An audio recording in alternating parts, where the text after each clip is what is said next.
My plan was to find someone who can help me make a machine that blasts powerful beams of oxygen out of it onto a subject, so I can rot Henry Apple's head away using the process of enzyme browning. The way this works is when oxygen in the air encounters something like sliced fruit and turns it brown. This means it will begin to rot and eventually disintegrate to the point where nobody knows it ever existed. But first, I had to find Henry Applehead and get him trapped so I can force him into our machine. Again, I went online to see if anybody had any will to work with me on this hopefully world-saving project. Found something out of the ordinary. Somebody had already made a machine that beams oxygen onto your subject, but it was situated 300 miles away in a small town. A couple hours passed and I contacted him, asking, "Does your machine work on extremely large apples?" Quicker than I expected, I got a reply which said, "Yes, in fact I will use the machine on any subject of your choice. I want to spread my machine throughout the world with a positive benefit, therefore I have not put any regulations or restrictions on it." A large smile spread from my ear to my other ear. I felt one step closer to saving the world, but then my smile corrupted as I remembered that I still need to capture Henry the Applehead. Right now I have no idea where he is. The sun dipped out of view and the moon came up. I decided to go back to the hole from the other day to see if he was there again. Once I had arrived, I walked to the hole, but it disappeared. It looked almost like it had been filled in by somebody with a shovel. I doubted that Henry Applehead would have filled his own hole in. The only person left was the anonymous friend.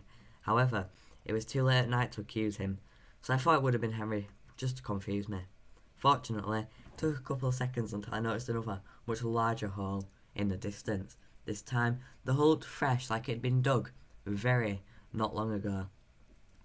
I sprinted towards it with hope. The soil below my feet enticed me towards it. It had a rather odd smell too, like the scent of a lavender bush, but a lot stronger and a lot sweeter.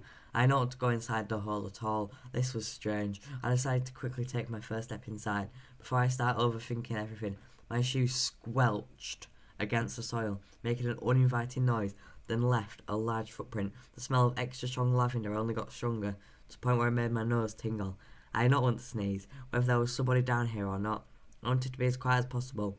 Suddenly I spotted an apple in the distance, but next to it, another apple. This sparked so many questions in my brain that I got an unwanted headache. Slowly but surely, I made small, precise steps down the hole.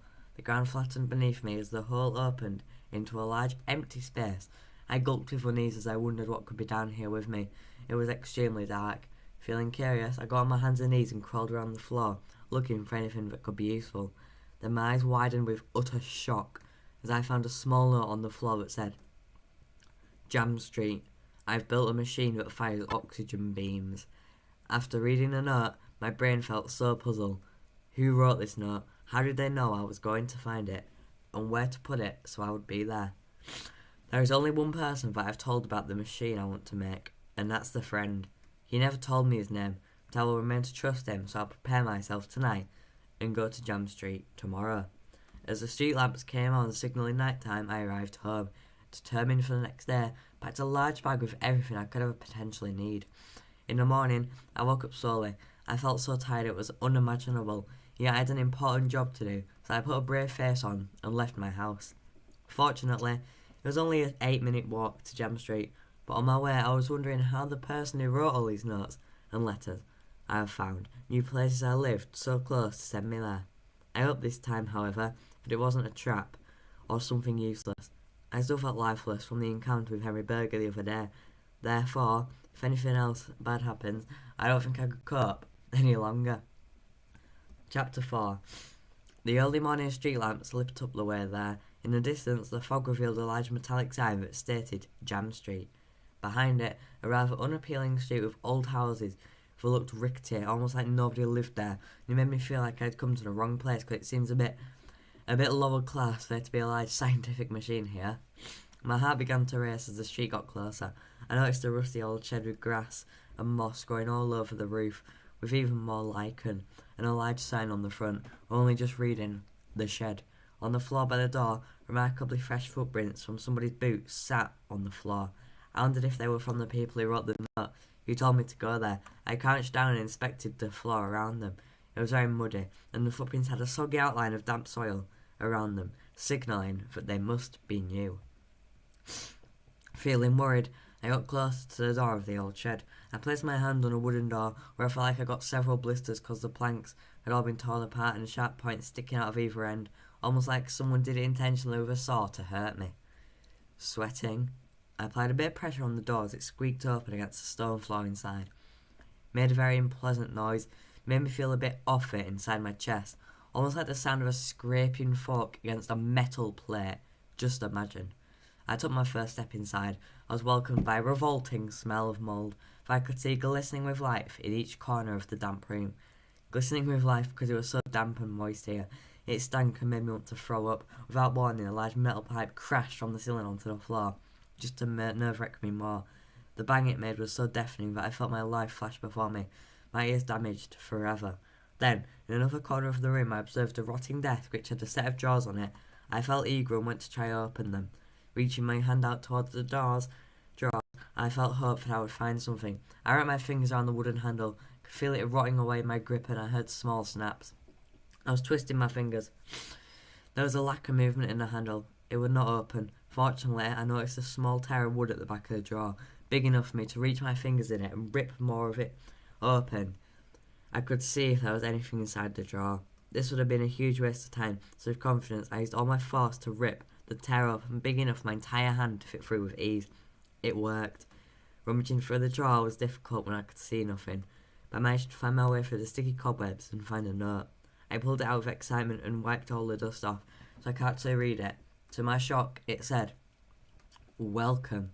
Seems you have found the shed. Go through the large door to your left, and you will find me and the machine you are hoping to use. And I may have already caught Henry the Applehead for you. I am kind. You can thank me later." A shiver crawled down my spine. I didn't know how to feel about what just happened. Am I going to save the world, or is this just another trap? Either option, I felt extremely worried about the next thing that was going to happen. Without wasting any more time, spotted the large door to my left I was instructed to go through. Took one last glance around the shed, making sure there wasn't anything else I had missed, or I could look at before potentially risking my life to go through the big door. It stood intimidatingly in front of me. I was about to open it until I just noticed a small keyhole. With curiosity, I peeked through it to see if I could see anything, and I gasped so loud it made me jump out of my own skin for what I saw. Henry, the Applehead, or at least someone with a head that was an apple. It was him, the real deal in there, I presume. I knocked on the door, frightened. Was he going to trap me and hurt me? A few seconds later, my friend opened the door and grabbed my wrist. "Greetings, Ben. Seems you have finally arrived." He spoke with a stern tone of voice. "Hello? Are you going to hurt me?" I asked quietly, feeling extremely petrified. No response.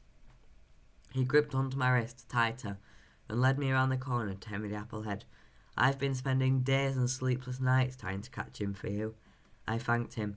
I didn't know what else to say. The fear overwhelmed me to the point I could barely get the words out of my mouth in a way that could be understood by the listener.